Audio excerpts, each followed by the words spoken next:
अहमद सईद मिनाज साहब, 200 से जायद इंटेलिजेंस बेस्ड ऑपरेशन डेली हुए हैं साल 2025 में।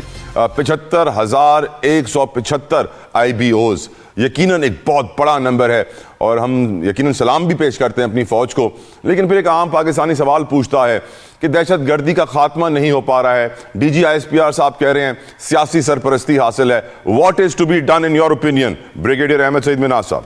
देखिए, जो सारे फिगर्स शेयर किए गए हैं आज DG ISPR की जानिब से, वो खासे अलार्मिंग हैं और एट द सेम टाइम 2021 से लेके अब तक होने वाले जितने ऑपरेशन हुए हैं के अंदर खासे जो है वो प्रॉब्लमेटिक मैं तो कहूँ कि वो रहे हैं।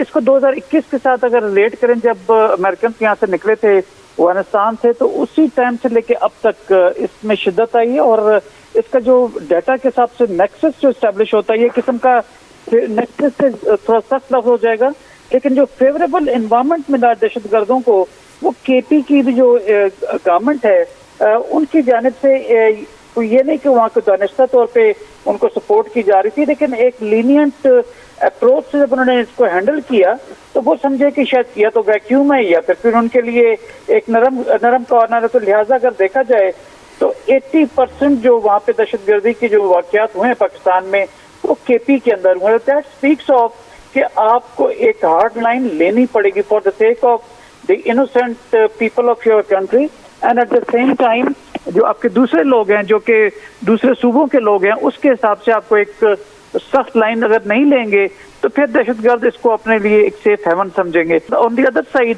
अफगानिस्तान के अंदर भी जिस तरह से हालात रहे हैं और जिस तरह वो लॉन्चिंग पैड उसने बनना कबूल किया फॉर द टेररिज्म, वहाँ पे आप देखें तो जैसे DG ISPR भी कह रहे थे कि अलकायदा से लेके जो कि इंटरनेशनल दहशतगर्द तंजीम है, उसके बाद ISIS और या खुरासान है या दीगर जो TTP हमारे, तो हर तरह का दहशतगर्द जो तंजीम है, क्यों वहाँ पे रिस्पाइट उनको मिलता है?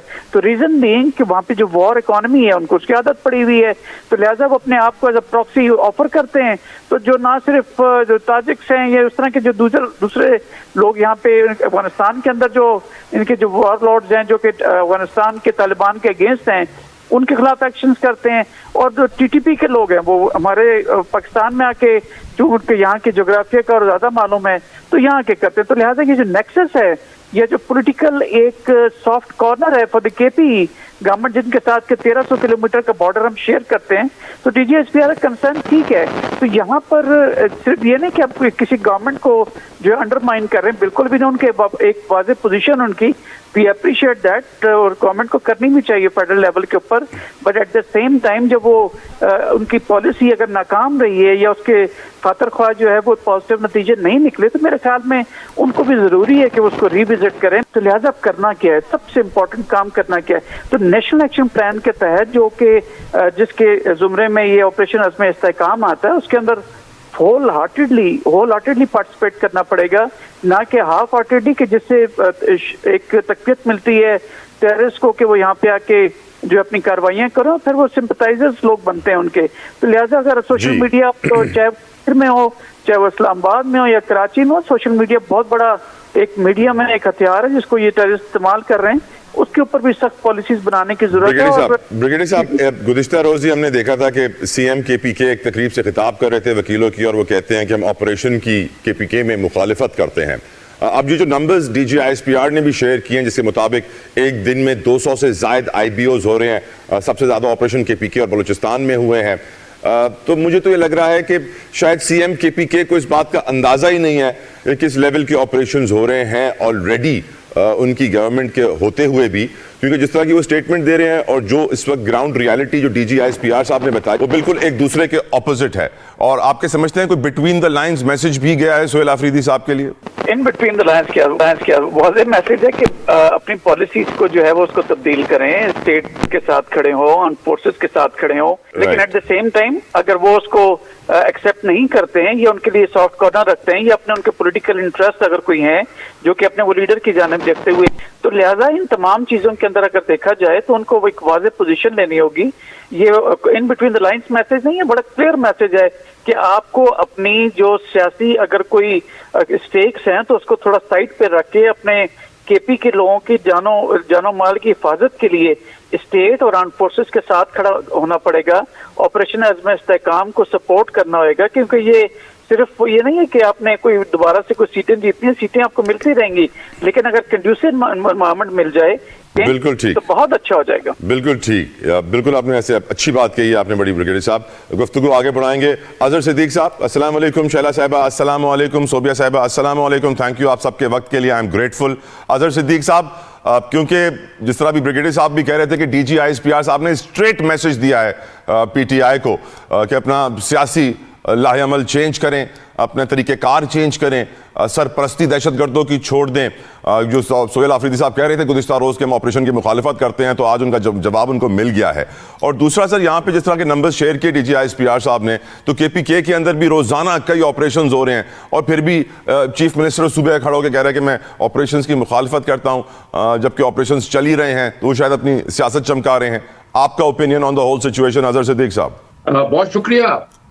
आपने तो बड़े मासूमाना अंदाज में कह दिया कि दहशतगर्दी को हम सपोर्ट करते हैं। देखें, सियासी जमातें तो कहें ना तो वो तो मुनासिब लगता है, मुनासिब क्या लगना है, वैसे तो है भी वो भी गलत। देखिए, एक बात बड़ी वाज़ेह है, ये तालिबानाइजेशन और गुड तालिबान बैड तालिबान ये पाकिस्तान तहरीके इंसाफ के नहीं बनाए हुए। और आज हमें बैठकर ये भी सोचना है कि हमारी पॉलिसीज कहाँ बैठी, हमें अब सोचना पड़ेगा ना। अभी रिसेंट आपके सामने मिसालें मौजूद हैं। मैं ये अपना नुक्ता नजर बयान कर रहा हूं। जी जी। तो पाकिस्तान आज यानी इतने अरसे से अमेरिका के साथ चल के ये जो जंग शुरू की थी पाकिस्तान ने, अमेरिकियों के कहने पे जंग शुरू की थी, ये मैं नहीं है तो अब नून लीग के सारे लोग कहते हैं।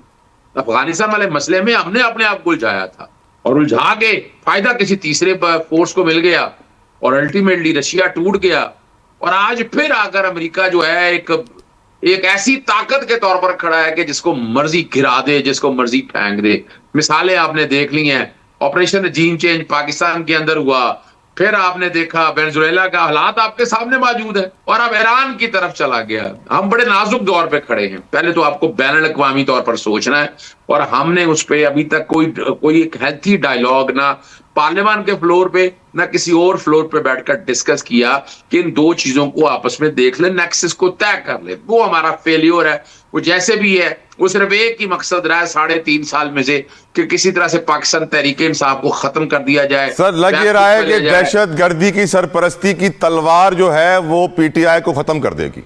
और देखिए, पहली तो बात है कि हम किसी दहशतगर्द की सरपरस्ती नहीं करते, और इसके लिए आपको कमीशन भी तश्कील दे दें तो हम तैयार हैं इस मामले में, बड़ी वजाहत के साथ बता दें। आ जाए, इसकी इंक्वायरी और इन्वेस्टिगेशन कर लें, पता चल जाएगा कौन। और इसके लिए बताता चलूं, जजमेंट मौजूद है सुप्रीम कोर्ट की कि दहशतगर्दी की सरपरस्ती कौन सी सियासी जमातें करते रही। मुझे कहने की फकार चौधरी साहब की जजमेंट वो पढ़ लीजिएगा, आपको अंदाजा हो जाएगा। तो अब आते हैं सीरियस बात की तरफ। देखिए, मैं नहीं समझता कि सोहेल अफरीदी ने कहा है वो अबिलिटी ऑपरेशन के अगर खिलाफ हैं तो बैठे ना उनके साथ, बैठकर डिस्कशन करें। क्या जब है भाई, वहां के KPK के अंदर लोगों के साथ असेंबली किया, आप देखें ना, किसी फोरम पे तो बैठकर डिस्कस करें ना।